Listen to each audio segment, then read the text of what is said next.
नमस्कार मित्रांनो, आजच्या या व्हिडिओमध्ये आपण एक नवीन कायदा बघणार आहोत जो आहे SEZ ऍक्ट, ज्याला आपण म्हणतो विशेष आर्थिक क्षेत्र कायदा 2005।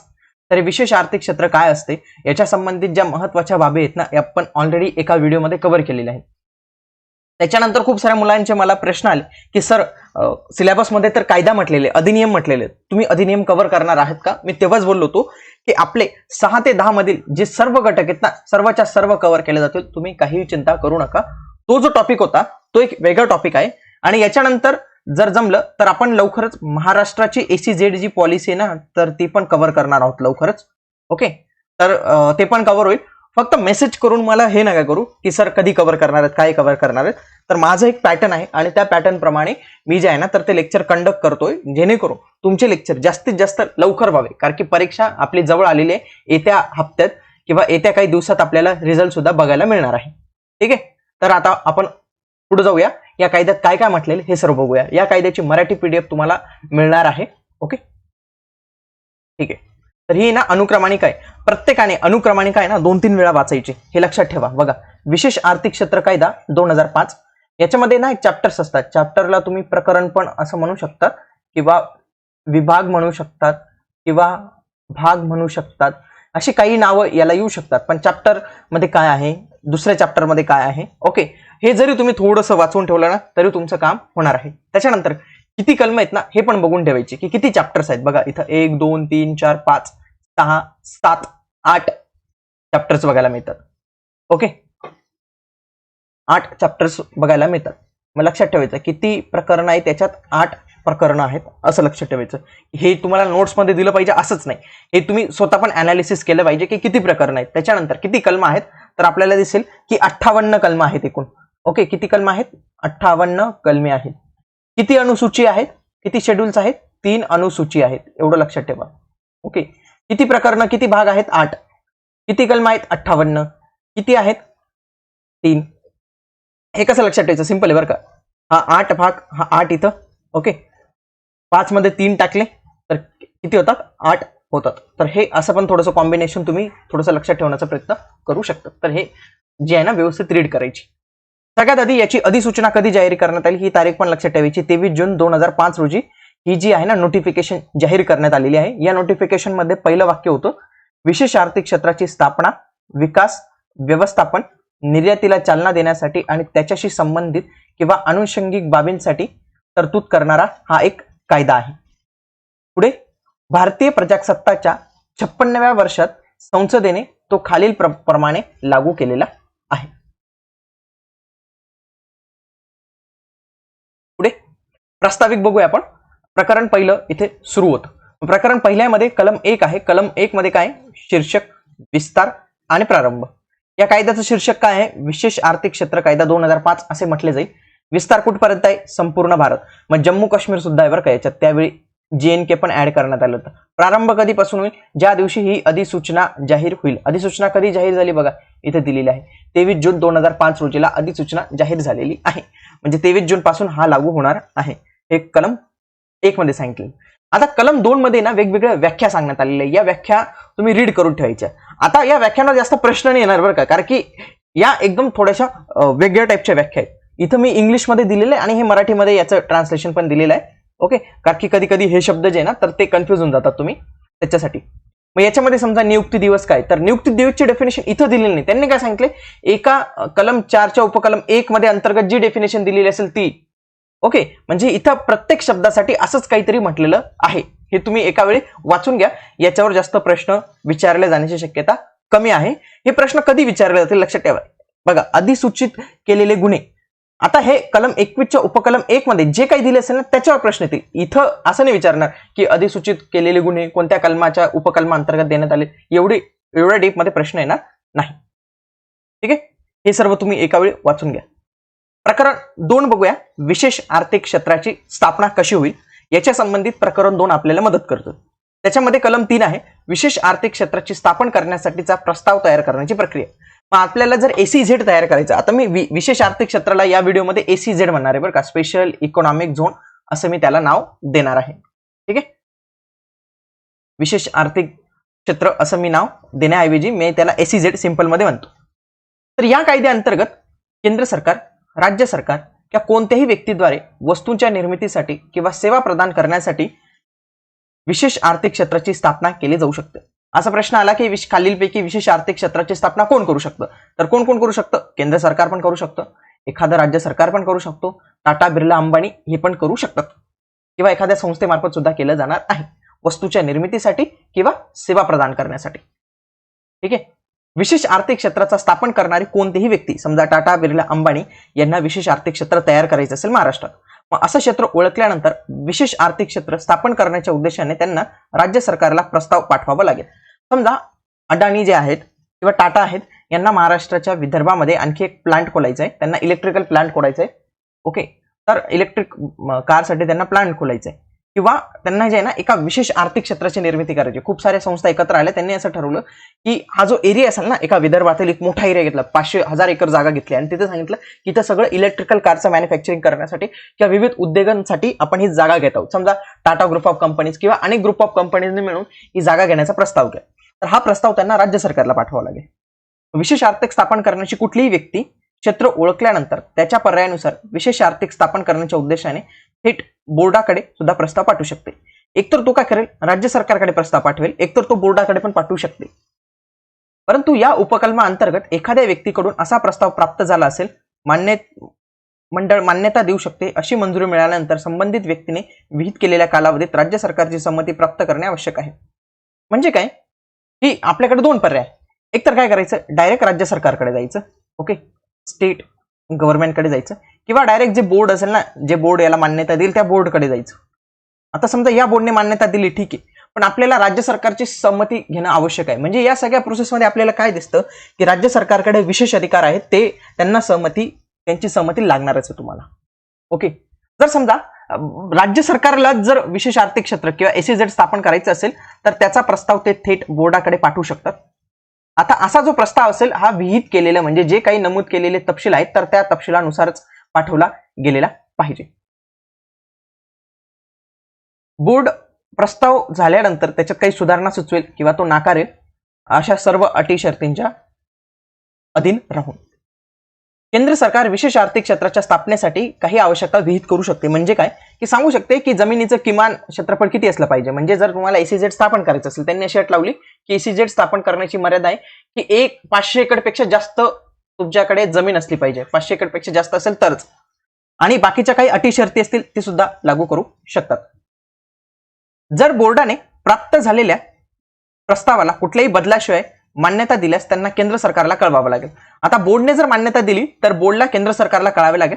जर मंडळाने प्राप्त झालेल्या प्रस्तावाला सुधारणांसह मान्यता दिली तर संबंधित व्यक्तीला किंवा राज्य सरकारला ते कळवले जाते. जर मंडळाने तो प्रस्ताव फेटाळला तर त्याची कारणं त्यांना द्यावी लागतील आणि केंद्र सरकारला नकार कळवतील आणि केंद्र सरकारमार्फत संबंधित राज्य सरकार किंवा व्यक्तीला तो नकार कळवला जाणार आहे. त्याच्यानंतर कुठलीही व्यक्ती, राज्य सरकार जी एसीझेड या क्षेत्रात पायाभूत सुविधा प्रदान करू इच्छिते किंवा कुठलेही अधिकृत ऑपरेशन हाती घेऊ इच्छिते तर त्यांना बोर्डाकडे मंजुरीसाठी प्रस्ताव पाठवावा लागणार आहे. या विभागातील तरतुदी आणि विकासकाला मंजुरी पत्राच्या अधीन राहून विकासक अशा युनिटच्या उद्योजकांसोबत केलेल्या करारानुसार मंजूर युनिट्सची जागा आणि बिल्डअप एरिया वाटप करू शकतो किंवा पायाभूत सुविधा प्रदान करू शकतो. जो काही विकासक असेल ना याचा एसीझेडचा, तर तो युनिट्सला जागा देऊ शकतो. बिल्डअप एरिया म्हणजे काय की वेगवेगळ्या सुविधा त्यांना प्रोव्हाइड करू शकतो. पायाभूत सुविधा म्हणजे रेल्वे असेल, रस्ते असतील, बाकी काही ज्या गोष्टी असतील ना त्या सर्व प्रोव्हाइड करू शकतो. हे समजलं आपल्याला की इथं राज्य सरकारचा एक महत्त्वाचा रोल आहे आणि याच्यामध्ये एक बोर्ड आलेला आहे. तो बोर्ड काय तर तो आपण पुढे बघणार आहोत. चौथा आहे विशेष आर्थिक क्षेत्राची स्थापना आणि विकासकाला ते ऑपरेट करण्यासाठी मान्यता आणि अधिकृतता. आता मान्यता पत्र मंजूर झाल्यानंतर विकासक ओळखल्या गेलेल्या क्षेत्राचा अचूक तपशील केंद्र सरकारला सादर करतील आणि त्या जोगे सरकार विहित केल्याप्रमाणे आवश्यकता पूर्ण झाल्या आहेत याची पूर्तता केल्यानंतर राज्यातील या एसीझेड क्षेत्राला, हे जे काही विशेष क्षेत्र असेल तर त्याला एसीझेड क्षेत्र म्हणून अधिसूचित करेल आपल्या नोटिफिकेशन मध्ये. परंतु जे काही ऑलरेडी विशेष आर्थिक क्षेत्र आहेत या कायदा लागू होण्याच्या आधी तर त्यांना आता डायरेक्टली विशेष आर्थिक क्षेत्र म्हणून घोषित केलं जाणार आहे, काही प्रक्रिया न करता. म्हणजे काय की जे ऑलरेडी 2005 आपण बघितलं या अधिसूचना जाहीर झाल्या आधी जे काही विशेष आर्थिक क्षेत्र असतील त्याच्या पण आधी काही सरकारने बनवले असतील ना, तर त्याच्या आधी जे काही बनवलेले आहेत त्यांना डायरेक्टली जे आहे ना तर ते या कायद्यानुसार विशेष आर्थिक क्षेत्र मानलं जाणार आहे. परंतु यापुढे जे काही विशेष आर्थिक क्षेत्र तयार होईल ना तर त्याच्यासाठी आपल्याला केंद्राची मंजुरी घेणं गरजेचं आहे. विशेष आर्थिक क्षेत्र अधिसूचित करण्याबाबतची मार्गदर्शक तत्वे हे कलम 5 मध्ये देण्यात आलेले आहे. केंद्र सरकार कुठल्याही क्षेत्राला एसीझेड म्हणून घोषित करण्यासाठी आणि या कायद्याअंतर्गत त्याची कार्य पार पाडण्यासाठी काहीतरी प्रिन्सिपल्स किंवा काहीतरी मार्गदर्शन तत्व लागू करू शकते. तर हे जे आहे ना तर ते सर्व मार्गदर्शन तत्व आहेत. म्हणजे याच्यामध्ये अतिरिक्त आर्थिक क्रियाकल्पांची निर्मिती, वस्तू आणि सेवांच्या निर्मितीला चालना, देशांतर्गत व परदेशी स्रोतांकडून गुंतवणुकीला प्रोत्साहन, रोजगाराच्या संधी, पायाभूत सुविधांचा विकास, भारताचे सार्वभौमत्व, अखंडता, राज्याची सुरक्षितता, परकीय राज्याशी मैत्रीपूर्ण संबंध. आता हा जो कलम आहे ना हा थोडासा म्हणजे वेगळा आहे, तुम्ही कन्फ्यूज होऊ शकतात, हा लक्षात ठेवणं तुम्हाला गरजेचं आहे. बघा, भारताची सार्वभौमत्व, अखंडता म्हणजे असं काही त्या एसीझेड मध्ये तयार नाही व्हायला पाहिजे ना, काहीतरी वेगळंच मिसाईल तयार होतं, काहीतरी न्यूक्लिअर तिथं तयार केलं जातंय, असं तर नाही करता येणार ना. ओके, भारताची सार्वभौमत्व आणि अखंडता या सर्वांची लक्षात घेऊन, त्याच्यानंतर राज्याची सुरक्षितता आणि परकीय राज्यांचे मैत्रीपूर्ण संबंध लक्षात घेऊन हे मार्गदर्शक तत्व तयार केले जातील. पुढचं आहे processing and non processing area. विशेष आर्थिक क्षेत्राची सीमांकन केंद्र सरकार किंवा केंद्र सरकारद्वारे कुठलाही प्राधिकरण केली जाऊ शकते. याच्यामध्ये उपक्रमासाठी युनिट स्थापन करण्यासाठीचे प्रक्रिया क्षेत्र, व्यापार किंवा वखार पालनाच्या उद्देशाने क्षेत्र किंवा त्या व्यतिरिक्त इतर क्रियाकल्पांसाठी नॉन प्रोसेसिंग क्षेत्र यांचा समावेश होतो. 7 मध्ये दिलाय कर, शुल्क आणि उपकरातून सुटका. मग याच्यामध्ये जे आहे ना तर ते एसीझेड क्षेत्रांना कर, शुल्क आणि उपकरातून सूट देण्यात येत असते. पुढचं आहे हे मान्यता जे मंडळ असेल, हे जे बोर्ड असेल, तर याची रचना कशा पद्धतीची असेल ते बघूया. केंद्र सरकार या अधिसूचनेच्या प्रारंभापासून 15 दिवसांच्या आत मंडळाची संमती मंडळाची स्थापना करेल. याला म्हणतात अप्रुव्हल बोर्ड. अप्रुव्हल बोर्ड जे असेल ना तर त्याची स्थापना हे करणार आहे ही अधिसूचना लागू झाल्यानंतर 15 दिवसांच्या आत. आता याच्यामध्ये कोण कोण सदस्य असतील पहिले बघूया. अध्यक्ष कोण असतील हे बघूया. केंद्राचा वाणिज्य मंत्रालयाचा अप्पर सचिव, ऍडिशनल सेक्रेटरी असेल तो. केंद्र सरकारच्या महसुली संबंधित मंत्रालय व विभागाचे सदस्य सचिव दर्जाचे 2 अधिकारी जे सदस्य असतील. केंद्राच्या वित्तीय सेवा मंत्रालय विभागाशी संबंधित संयुक्त सचिव दर्जाचा अधिकारी हे पण एक सदस्य असतील. वाणिज्य, विज्ञान तंत्रज्ञान, औद्योगिक धोरण, लघु तसेच कृषी व ग्रामीण हे सदस्य असतील. उद्योग, गृह, संरक्षण, पर्यावरण, वन, कायदा, शहर विकास तसेच परकीय व्यवहार या मंत्रालयांशी संबंधित यापेक्षा 10 पेक्षा जास्त अधिकारी नसतील. संबंधित राज्य सरकारचा प्रतिनिधी, परकीय व्यापार महासंचालक, संबंधित विकास आयुक्त, भारतीय व्यवस्थापन संस्था आणि भारतीय परकीय व्यापार संस्था यांचे प्राचार्य, केंद्र सरकारच्या वाणिज्य मंत्रालयाचे विभागाशी संबंधित किमान उपसचिव, सदस्य सचिव दर्जाचे अधिकारी. तर ही एक रचना असणार आहे, हे लक्षात ठेवा. याच्यात पाहिजे तेवढे तज्ञ व्यक्ती ते सामील करू शकतात आणि या सदस्यांच्या 1/3 सदस्य हे गणपूर्तीसाठी गरजेचे आहेत आणि सर्व निर्णय सर्वसंमतीने घेतले जातील, म्हणजे 50% किंवा 51% बहुमताने घेतले जातील. ठीक आहे, पुढे जाऊया. या मंडळाचे अधिकार असतील, कार्य काय असतील ते सर्व इथे देण्यात आलेले आहे. तर एसीझेड प्रस्ताव प्राप्त झाल्यानंतर त्याला मंजुरी देऊ शकतात, नाकारू शकतात किंवा त्याच्यात काही सुधारणा ते प्रपोज करू शकतात. त्याच्यानंतर एसीझेड क्षेत्रात अधिकृत क्रियांना जे काही इकॉनॉमिक ऍक्टिव्हिटी असेल त्यांना मंजुरी देणे, FDI ला मंजुरी देणे, पायाभूत सुविधा संदर्भात आलेल्या प्रस्तावाला मंजुरी देणे, एसीझेड क्षेत्रासाठी प्रशासकाची नियुक्ती करणे, जे काही विविध अपील असतील त्यांचा निपटारा करणे, या सर्व अधिकार जे आहे, कर्तव्य जे आहे मंडळाला पार पाडावे लागतील. 10 काही प्रकरणामध्ये मंजुरीचे पत्र आणि विशेष आर्थिक क्षेत्रांचे हस्तांतर. जर मंडळाच्या मते विकासक या अधिनियमांच्या कर्तव्याचे पालन करण्यास असमर्थ असेल, वारंवार उल्लंघन करत असेल, नियम व अटी शर्ती ज्या आहेत तर त्या बिकट असतील, म्हणजे उल्लंघन करत असेल. ओके,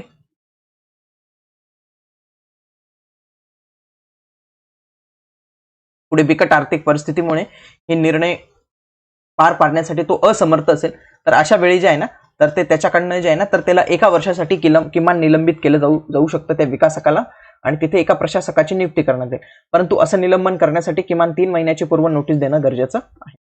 प्रकरण 4 बघूया. विकास आयुक्त. आता कलम 11 मध्ये विकास आयुक्त पदाची तरतूद करण्यात आलेली आहे.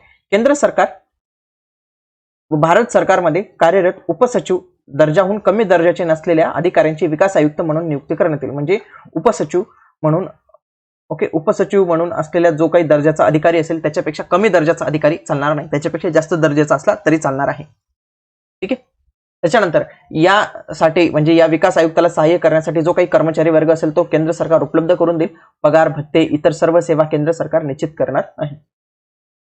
कलम 12 मध्ये विकास आयुक्तांची कार्य काय असतील ते सर्व देण्यात आलेले आहे. विकास आयुक्त एसीझेड क्षेत्राचा जलद विकास आणि त्यामधून निर्यातींचे संवर्धन करण्यासाठी सर्वतोपरी प्रयत्न करेल. विकास आयुक्त एसीझेड मध्ये उद्योग घटक स्थापन करण्याबाबत उद्योजकांना मार्गदर्शन करेल. संबंधित विभागांचे समन्वय साधेल. एसीझेडचे विकासक आणि त्यातील उद्योग घटक यांचे नियंत्रण करेल. मंडळाकडून सोपवून आलेली सर्व कामं तो करणार आहे. पुढे प्रकरण 5 मध्ये सिंगल विंडो क्लिअरन्स दिलेली आहे. सिंगल विंडो क्लिअरन्स करण्यासाठी जे अप्रुव्हल बोर्ड असेल तर त्याची रचना कशी असेल ते बघूया. केंद्र सरकार आधीच अस्तित्वात असलेल्या एसीझेड क्षेत्राच्या बाबतीत या अधिनियमाच्या प्रारंभापासून 6 महिन्याच्या आत व या अधिनियमाच्या प्रारंभानंतर एसीझेडच्या बाबतीत अशा सर्व क्षेत्रांच्या स्थापनेपासून 6 महिन्यांच्या आत कलम 14 मधील कर्तव्य पार पाडण्यासाठी सहमती समितीची अधिसूचित करेल. ती आधीची होती ती वेगळी होती, ही वेगळी करण्यात आलेली. याच्यात अध्यक्ष कोण असतील? विकास आयुक्त, जे आपण पाहिले ना आधी विकास आयुक्त असतील. केंद्र सरकारकडून नामनिर्देशित 2 अधिकारी असतील जे सदस्य असतील. महसूल संबंधित मंत्रालयाचे किंवा विभागाचे केंद्राकडून नामनिर्देशित 2 प्रतिनिधी असतील. वित्तीय सेवांशी संबंधित मंत्रालयाचा 1 अधिकारी असेल. राज्य सरकारकडून नामनिर्देशित 2 अधिकारी असतील. संबंधित विकासकाचा 1 प्रतिनिधी असेल. हे सर्व सदस्य असतील. अध्यक्ष कोण आहे याच्यावर 100% प्रश्न येऊ शकतो, तर विकास आयुक्त हे अध्यक्ष असणार आहे. गणपूर्तीसाठी इथे निम्म्या सदस्यांची गरज असणार आहे, म्हणजे हाफ, आणि निर्णय सर्वसंमतीने घेतले जातील, म्हणजे 51% बहुमताने घेतले जातील. मान्यता समितीचे अधिकार व कार्य काय ते बघूया. एसीझेड मध्ये स्वदेशी प्रशुल्क क्षेत्रातून म्हणजे डोमेस्टिक टेरिफ एरिया होणाऱ्या आयातीला परमिशन देणे. स्वदेशी प्रशुल्क क्षेत्र किंवा परदेशातून एसीझेड क्षेत्रात पुरवल्या जाणाऱ्या सर्व सेवांना परवानगी देणे. एसीझेड क्षेत्रात वस्तू, सेवा, वखार, व्यापार यांच्या वापरांचे नियंत्रण करणे. एसीझेड क्षेत्रात उद्योग स्थापना बाबतीतच्या प्रस्तावांना मंजुरी देणे. विकासक संमती पत्रातील अटींचे पालन करतो की नाही याचे सर्व नियंत्रण करणे. युनिटची स्थापना कलम 15. विशेष आर्थिक क्षेत्र उद्योग घटक स्थापन इच्छुक व्यक्ती तसा प्रस्ताव विकास आयुक्तांकडे सादर करेल, परंतु अधिनियमाच्या प्रारंभीपासून स्थापित उद्योग घटकांना परवानगीची गरज नाही. म्हणजे जे आधी एसीझेड आहे ना तर त्यांना परमिशन लागणार नाही. उपकलम 1 अंतर्गत प्राप्त प्रस्ताव विकास आयुक्त संमती बोर्डाकडे पाठवेल. आता जे आपण पाहिलं संमती बोर्डाकडे, सिंगल विंडो क्लिअरन्स वाले तिच्याकडे संमती मंडळ प्राप्त प्रस्तावांना मंजुरी देईल किंवा त्याला रिजेक्ट पण करू शकतो.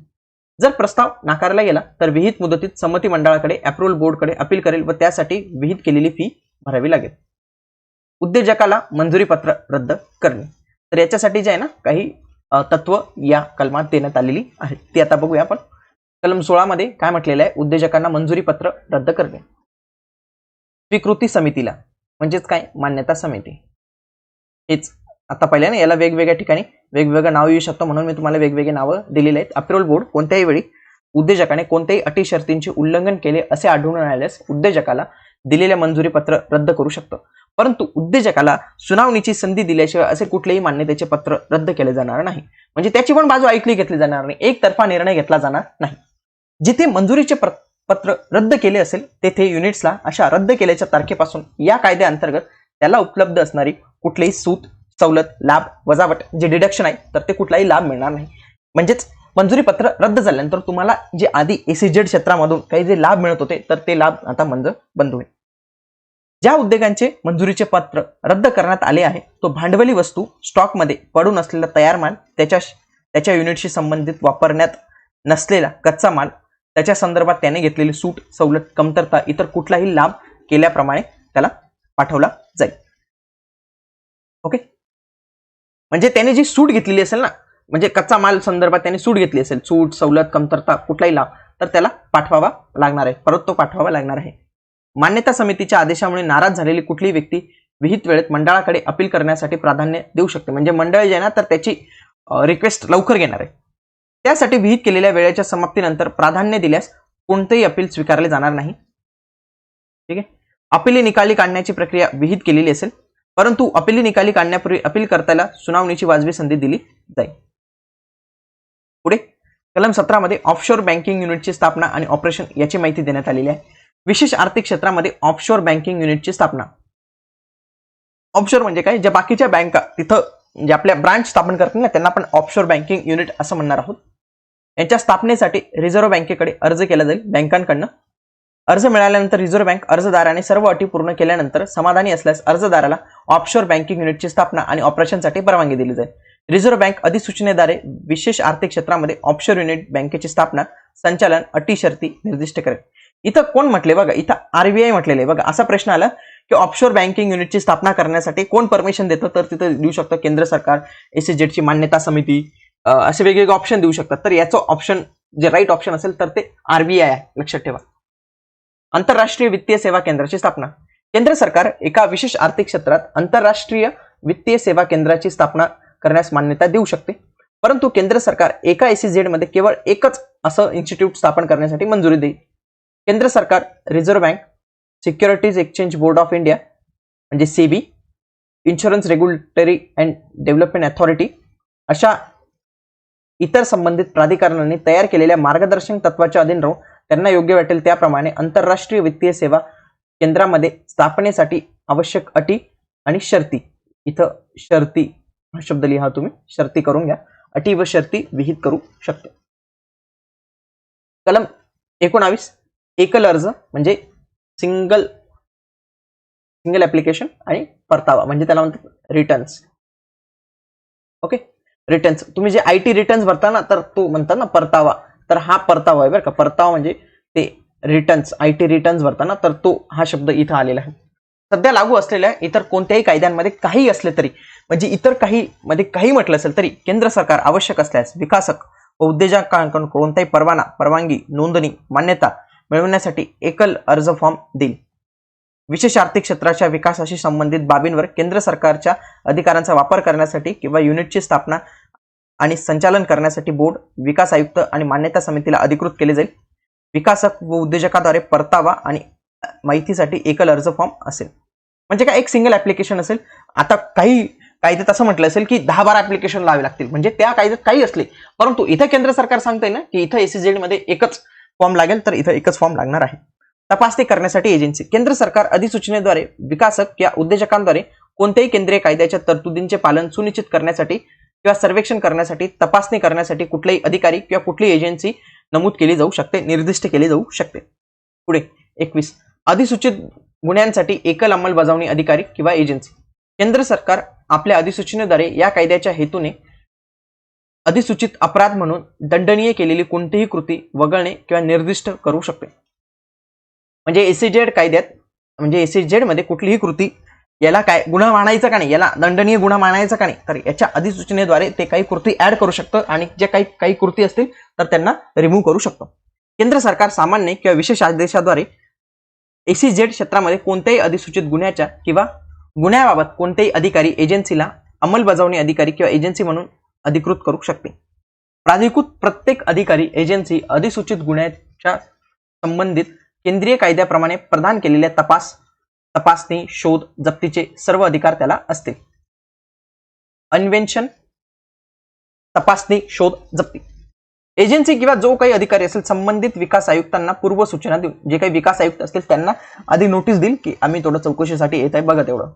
संबंधित विकास आयुक्तांच्या पूर्व परवानगी शिवाय कोणतीही एजन्सी किंवा अधिकाऱ्याद्वारे विशेष आर्थिक क्षेत्रामध्ये कोणतीही तपासणी, याला इथं तुम्ही अन्वेषण असं पण म्हणू शकतात. ओके, इथं हा शब्द टाका तुम्ही, अन्वेषण हा शब्द ऍड करा तुम्ही. तपासणी, शोध, जप्ती केली जाणार नाही. कोणताही अधिकारी किंवा एजन्सी केंद्र सरकारद्वारे अधिकृत असल्यास विकास आयुक्तांच्या पूर्व सूचना किंवा मंजुरीशिवाय विशेष आर्थिक क्षेत्रामध्ये युनिटमध्ये तपासणी, शोध, जप्ती करू शकते. कोणताही अधिकारी एजन्सी जर केंद्र सरकारद्वारे अधिकृत करण्यात आलेली असेल आणि त्यांना सांगितलं असेल की तुम्ही विदाऊट परमिशन जाऊ शकतात, तर ते जाऊ शकतात, पण अदरवाईज त्यांना विकास आयुक्ताची परमिशन घेणे गरजेचं आहे. 23 खटले आणि अधिसूचित गुन्ह्यांसाठी नियुक्त न्यायालय.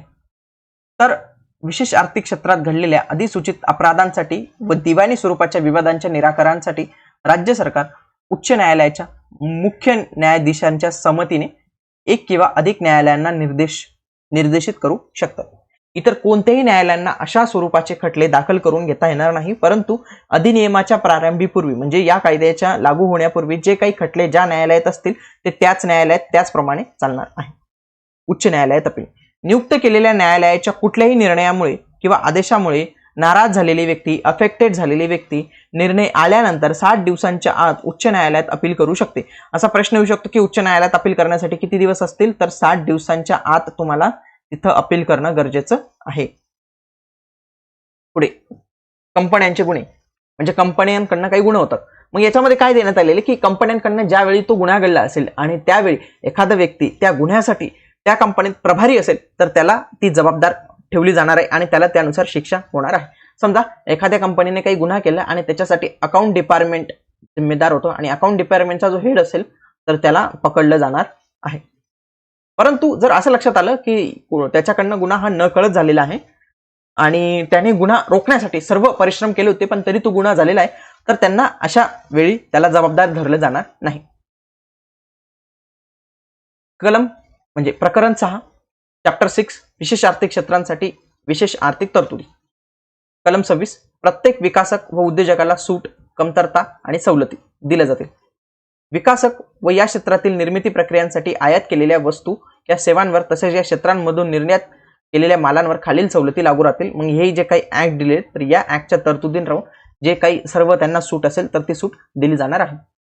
27 विकासक आणि उद्योजक यांच्या संबंधात काही बदलांसह लागू करण्यासाठी आयकर कायदा 1961. आयकर कायदा 1961 मधील तरतुदी सध्या तरी लागू आहेत. दुसऱ्या अनुसूचित नमूद केलेल्या बदलाच्या अधीन राहून विशेष आर्थिक क्षेत्र किंवा युनिटमध्ये अधिकृत ऑपरेशन चालू ठेवण्यासाठी विकासक आणि उद्योजकांना ते सुद्धा लागू राहतील. 28 विशेष आर्थिक क्षेत्रामध्ये वस्तू आणि सेवांचा कालावधी. कर, शुल्क, उपकर न भरता कोणतेही एसीझेड झोन मध्ये आणलेली वस्तू किंवा त्यामध्ये पुरवल्या जाणाऱ्या सेवा अशा एसीझेड झोन मध्ये राहतील किंवा पुरवल्या जातील असा कालावधी केंद्र सरकार निश्चित करू शकतं, मान्यता बोर्ड नाही.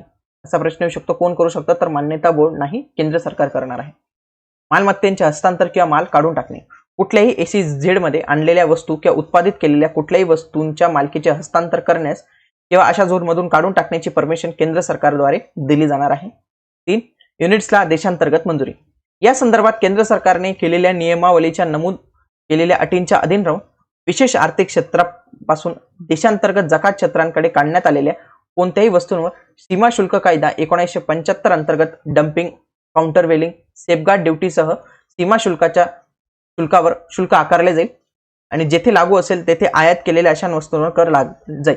म्हणजे एसीझेड क्षेत्राच्या बाहेर जे काही क्षेत्र असतील त्यांना आपण हे म्हणतो ऍक्च्युअली मध्ये त्यांना जकात क्षेत्र म्हणतो.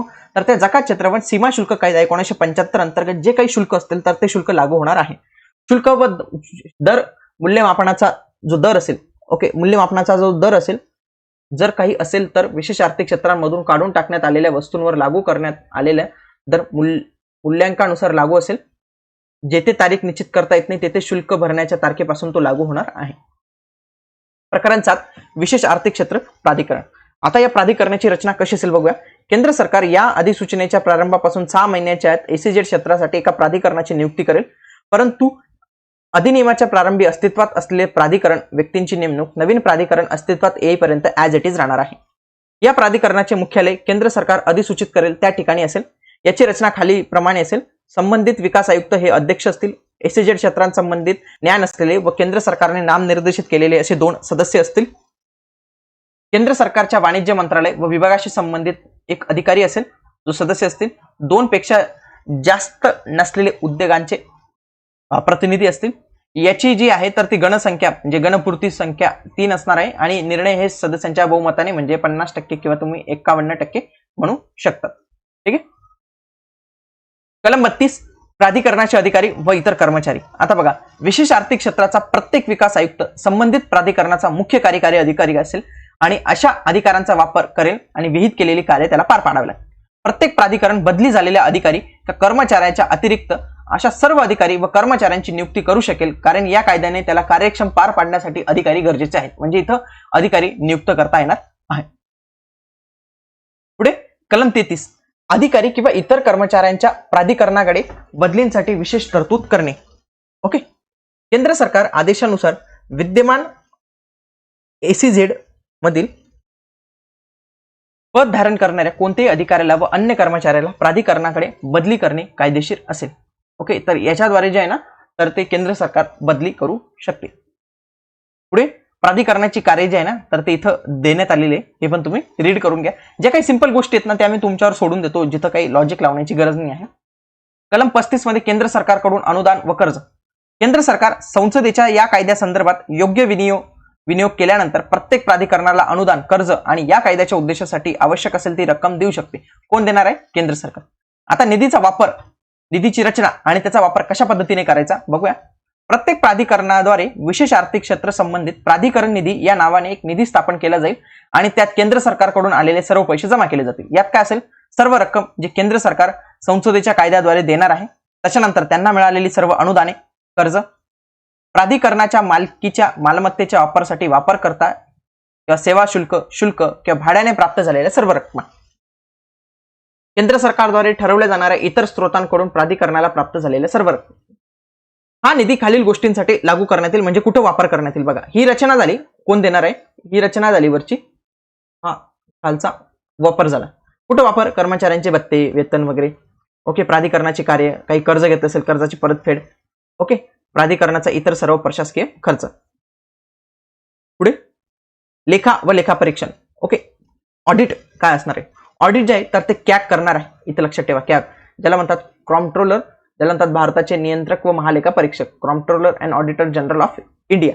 तर हे जे आहे ना, तर हे याचं ऑडिट करणार आहेत. आणि ऑडिटची जी रिपोर्ट असेल ना, तर ती केंद्र सरकारकडे पाठवली जाईल आणि केंद्र सरकार ती संसदेच्या दोन्ही सभागृहासमोर ठेवणार आहे. केंद्र सरकारचे निर्देश, जे काही केंद्र सरकारचे निर्देश असेल तर ते यांना वेळोवेळी बांधील असतील. परतावा आणि अहवाल. परतावा म्हणजे काय? रिटर्न्स. रिटर्न्स म्हणजे रिटर्न करणे नाही बरं का, काही रिटर्न्स नाही. आयटी रिटर्न्स जे असतात ना, रिटर्न्स तो शब्द इथं. आणि रिपोर्ट. ओके. प्रत्येक प्राधिकरण केंद्र सरकारला निर्देश देऊ शकते की निर्यातीचा प्रचार आणि विकास, केंद्र सरकारला वेळोवेळी आवश्यक असलेले विशेष आर्थिक क्षेत्र आणि युनिटचे परिचालन किंवा देखभाल या संदर्भात असे विवरणपत्र, निवेदने आणि असे तपशील सादर करू शकते. सर्व तपशील त्यांना केंद्र सरकारला स्थापन करावे लागतील आणि यांच्याकडनं जे काही अहवाल येतील तर ते संसदेच्या दोन्ही सभागृहासमोर ठेवली जाणार आहे. प्राधिकरणाला निलंबित करण्याचे अधिकार. जर केंद्र सरकारचे मत असेल की हे प्राधिकरण पाहिजे तेवढं काम करत नाही, अक्षम म्हणजे असमर्थ आहे काम करण्यासाठी, तर केंद्र सरकार अधिसूचनेद्वारे 6 महिन्यांपेक्षा जास्त नसलेल्या कालावधीसाठी प्राधिकरणाची जागा घेईल. म्हणजे जास्तीत जास्त 6 महिन्यासाठी निलंबित ठेवणार आहे, त्याच्यानंतर त्यांना पुनर्जीवित केले जाणार आहे. परंतु या उपकलमाअंतर्गत अधिसूचना जारी करण्यापूर्वी केंद्र सरकार त्या प्राधिकरणाला प्रस्तावित निलंबनाच्या विरोधात प्रतिनिधित्व करण्याची वाजवी संधी देईल की तुम्ही सांगा, म्हणजे नोटीस दिली जाईल की आम्ही तुमच्या प्राधिकरणाचं का निलंबन करू नये याचं तुम्ही आम्हाला कारण द्या. ठीक आहे. प्राधिकरण निलंबन करणारी अधिसूचना प्रसिद्ध झाल्यानंतर प्राधिकरणाचे अध्यक्ष, इतर सदस्य त्यांच्या कार्यकालाची मुदत अधिसभांच्या तारखेपासून संपली नसली तरी अशा प्रकारे सर्व कार्यालय रिकामे होते. म्हणजेच त्यांची मुदत संपण्याच्या आधीच जर असं झालं तर त्यांचे सर्व कार्यालय रिकामे होणार आहेत. प्राधिकरणाचे सदस्य, अधिकारी, इतर कर्मचारी लोकसेवक असतील. म्हणजे काय? हे सरकारी कर्मचारी असतील आणि IPC 1860च्या कलम 21 अंतर्गत त्यांना लोकसेवक मानले जाणार आहे. म्हणजे त्यांच्यावर जर तुम्ही हल्ला केला तर इट इज अटेम्प्ट म्हणजे पब्लिक सर्वंटवर तुम्ही अटॅक केला असं मानलं जाईल आणि तुमच्यावर त्या पद्धतीने कारवाई होणार आहे. प्रकरण 8 आहे संकीर्ण, म्हणजे काय? उरलेल्या गोष्टी. 42 मध्ये काय? विवादाचा संदर्भ. सध्याच्या काळासाठी इतर कोणत्याही कायद्यात काही असले तरी जर नागरी स्वरूपाचा कोणताही वाद 2 किंवा अधिक उद्योजक किंवा 2 किंवा अधिक विकासामध्ये किंवा विशेष आर्थिक क्षेत्रांमध्ये उद्योजक आणि विकासकात यांच्यात उद्भवतो, अशा वादांच्या संदर्भातील खटले चालवण्याचे न्यायालय नियुक्त केलेले नाहीत. तर असा काही विवाद असेल तर तो लवादाकडे पाठवले जाईल. ओके. न्यायालय कुठलंच काही प्रोव्हिजन नाही केलेलं तर ते सर्व न्यायालयाकडे पाठवण्यात येईल आणि याच्यासाठी आर्बिट्रेशन अँड काउन्सिलेशन ऍक्ट 1969 च्या माध्यमातून सुद्धा तरतूद केली जाऊ शकते. काही मर्यादा आहेत 43 मध्ये बघूया. लवादाकडे संदर्भित करणे आवश्यक असलेल्या कोणत्याही विवादाच्या संदर्भित मर्यादेचा कालावधी मर्यादा कायदा 1963 च्या तरतुदीनुसार नियंत्रित केला जाईल. जसे की विवाद एक खटला आहे आणि लवाद एक दिवाणी न्यायालय आहे. विवादाला एका खटल्याप्रमाणे चालवलं जाईल आणि लवाद एका दिवाणी न्यायालयाप्रमाणे काम करणार आहे.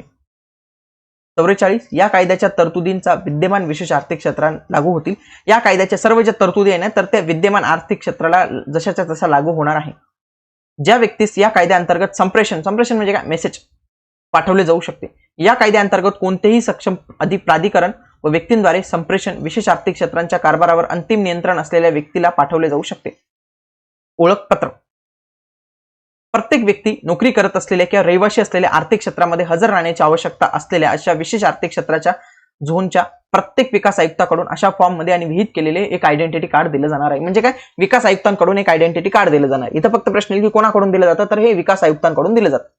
प्रशासनासाठी जबाबदार अधिकारी. केंद्र सरकार किंवा राज्य सरकारच्या कायद्याअंतर्गत कुठलेही कार्य पार पाडण्यासाठी आवश्यक असलेल्या कोणत्याही अधिकाऱ्याला त्या प्राधिकरणाला कोणताही अधिकार प्रदान करण्यात आला आहे तो या कायद्याच्या तरतुदीच्या अधीन राहून आणि त्या कायद्याअंतर्गत कोणत्याही विशेष आर्थिक क्षेत्रात अशा अधिकारांचा वापर करू शकतो आणि त्याचे कार्य पार पाडू शकतो. त्याच्यानंतर तो जेव्हा काही डिस्क्रिप्शनने म्हणजे स्वतःहून स्वबुद्धीने काही निर्णय घेईल तर त्या निर्णयाचे त्याचे संरक्षण जे आहे तर ते केले जाणार आहे. या कायद्याच्या अंमलबजावणीसाठी कुठलाही अधिकारी कुठलाही सदस्य जर काही निर्णय घेत असेल तर त्याच्यावर कुठल्याही पद्धतीचा दावा खटला इतर कायदेशीर कारवाई करता येणार नाही.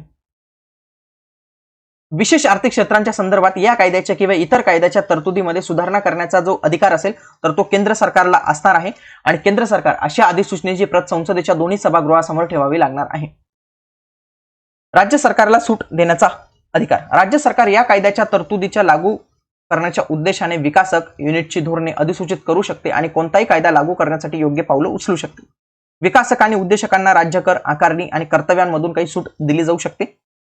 ओव्हररायडिंग इफेक्ट म्हणतात, याला म्हणतात अध्यारोही प्रवाह.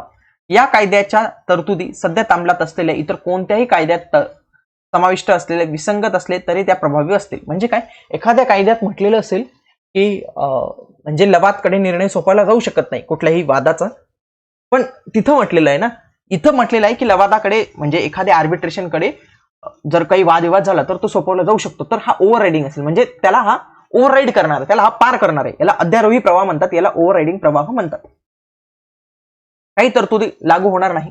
बघा, सीमा शुल्क कायदा 1962, विशेष आर्थिक क्षेत्र नियम 2003 आणि त्या अंतर्गत तयार करण्यात आलेले विशेष आर्थिक क्षेत्र नियम 2003 समाविष्ट असलेल्या तरतुदी अधिसूचना नियुक्त करून केंद्र सरकार तारखेपासून या आर्थिक क्षेत्रांना लागू होणार नाही. ओके, म्हणजे काही ज्या तरतुदी असतील ना तर या अंतर्गत जे आहे ना तर ते लागू होणार नाही. 53 आहे, बंदरे, विमानतळ, अंतर्देशीय कंटेनर डेपो, स्थानिके इत्यादी विशिष्ट प्रकरणामध्ये विशेष आर्थिक क्षेत्र असणार आहे. यांना सुद्धा आपण विशेष आर्थिक क्षेत्र म्हणून घोषित करू शकतो. पहिल्या अनुसूचितील सुधारणा.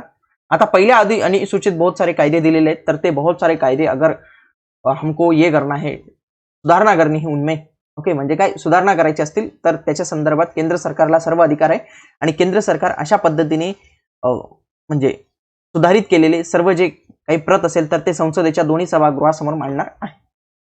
पुढचा आहे नियम बनवण्याचा अधिकार. तर केंद्र सरकारला या कायद्याअंतर्गत नियम बनवण्याचा अधिकार आहे आणि या सर्व तरतुदींसाठी जे आहे ना तर हे जे काही संपूर्ण तरतुदी दिल्या तर यांच्या अंमलबजावणीसाठी जे आहे ना तर ते केंद्र सरकार नियम बनवू शकतो. या तुम्ही रीड करून घ्या, एकदम रीड करण्यासारखाच आहे.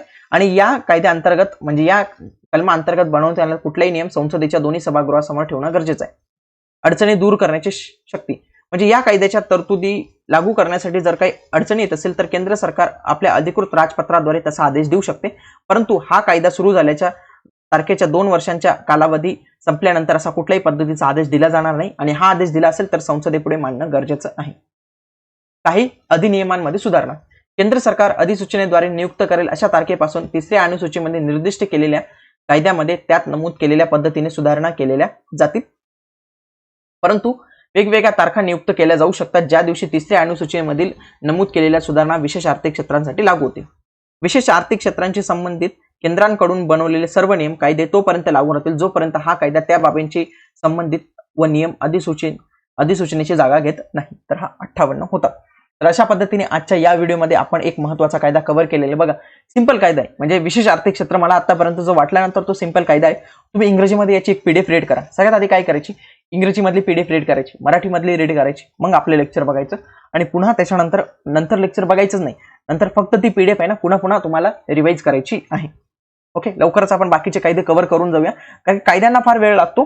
म्हणजे तुम्ही बघितलं असेल कायद्यांमध्ये प्रिंटिंग मिस्टेक पण खूप होतात, खूप वेळ लागतो, खूप डेडिकेशन द्यावं लागतं ऍक्च्युअली मध्ये. तरी सुद्धा काहीतरी चुका राहून जातात. तर त्याच्यासाठी तुमच्यासाठी मी दिलगिरी व्यक्त करतो तुमच्याजवळ. तर तेवढं थोडं कन्सिडर करून घ्या आणि जिथे जिथे काही सुधारणा असतील तर त्या भविष्यात कळवल्या जातील. भेटूया पुढच्या व्हिडिओमध्ये. तोपर्यंत जय हिंद, जय महाराष्ट्र.